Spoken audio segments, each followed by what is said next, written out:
What if I told you that every thunderstorm you've ever witnessed was actually an ancient spirit hunting down those who've done wrong? The crack of thunder isn't just sound. It's the beating of massive wings carrying justice from the sky. Deep in the mountains of North America, long before cities existed and long before anyone wrote down history, Native American tribes spoke in hushed voices about a creature so powerful that it could split the earth with a single cry. This wasn't just any bird. This was the Thunderbird, a spirit so massive that when it spread its wings, the entire sky would darken. And when it flapped them, thunder would roll across the land like the drums of war. If you want to hear more stories like this one, hit that subscribe button right now. The Thunderbird wasn't some gentle forest creature. No, this was nature's enforcer, the one being that could see into the hearts of humans and decide who deserved punishment. Picture this, a bird so enormous that eagles looked like tiny sparrows next to it. Its feathers weren't just black or brown like normal birds. They shimmered with the colors of storm clouds, deep grays and electric blues that seemed to hold lightning inside them.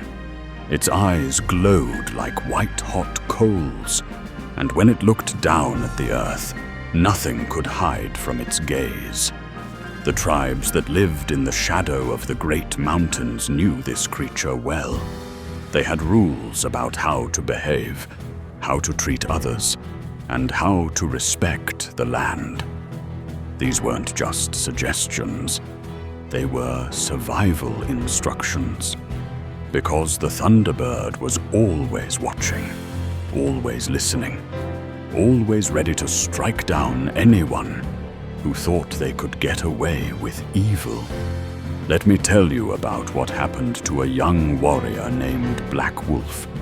He lived in a village nestled between two great peaks, where the morning mist would roll down like ghostly fingers, and the wind would whisper secrets through the pine trees. Black Wolf was strong and skilled with a bow, but he had a darkness growing in his heart. He began stealing food from the elderly, pushing aside the weak to take the best hunting spots, and lying to the tribal elders about his actions. The other villagers started to notice. Children would run when they saw him coming. Women would pull their blankets tighter when he walked by. The elders would shake their heads and mutter prayers under their breath. But Black Wolf didn't care. He thought he was clever. He thought no one could touch him. That's when the storms started. At first, they were small. A rumble here, a flash there. But as Black Wolf's behavior got worse, the storms grew stronger. The wind would howl through the village at night, rattling the teepees and sending chills down everyone's spine. Lightning would strike closer and closer to his dwelling. And always, always, there was the sound of wings beating somewhere high above the clouds. The village shaman, an old woman named Grey Dove, who had lived through more winters than anyone could count, called a meeting. Her voice was like dry leaves rustling when she spoke, but her words carried the weight of truth. "The Thunderbird sees all," she said, her weathered hands pointing toward the darkening sky. "Black Wolf has brought its attention to our village. The Great Spirit is angry, and it will not rest until justice is served." Black Wolf laughed when he heard this. He was young and foolish, and thought the old ways were just stories meant to scare children. "Let this bird come," he said, puffing out his chest like a rooster. "I'm not afraid of some flying chicken." The words had barely left his mouth when the sky exploded. Thunder crashed down like a mountain falling. Lightning split the air in jagged white scars. The wind became a living thing, howling and screaming and tearing at everything in its path. And through it all, the villagers could hear it. The sound of wings so massive they seemed to be beating against the very dome of the sky. Black Wolf felt fear for the first time in years. Real, bone-deep terror that made his hands shake and his knees wobble. He looked up through the chaos of the storm and saw something that would haunt his dreams forever. 2 glowing white eyes, each the size of a full moon, staring down at him through the swirling clouds. The Thunderbird had come. But here's the thing about the Thunderbird that made it different from other spirits of vengeance.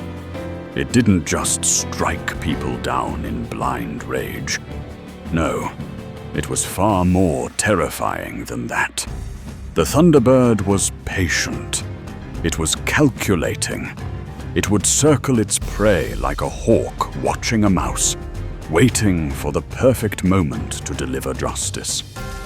For 7 days and 7 nights, the storm raged over the village. The Thunderbird's shadow would pass overhead again and again, never quite descending, but never leaving either. Black Wolf couldn't eat. He couldn't sleep. Every time he closed his eyes, he saw those burning white eyes staring into his soul, seeing every cruel thing he'd ever done, every lie he'd ever told, every person he'd ever hurt. On the 8th day, something changed. The storm began to calm, but not because the Thunderbird was leaving. It was because Black Wolf was walking out of the village, his head bowed in shame, carrying bundles of food and furs, everything he had stolen and more. He went from tent to tent, kneeling before each person he had wronged, begging their forgiveness with tears streaming down his face.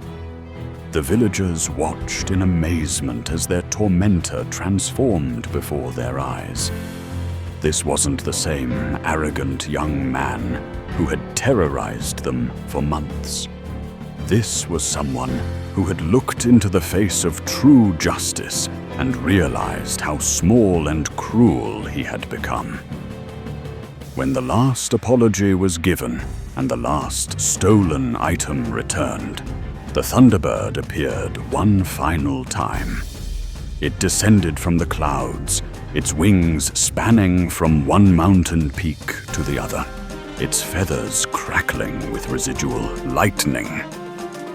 But instead of striking Black Wolf down, it simply looked at him with those ancient, knowing eyes. And then, as suddenly as it had appeared, it was gone. The clouds parted, the sun broke through, and peace returned to the valley. From that day forward, Black Wolf became the most generous and helpful person in the village.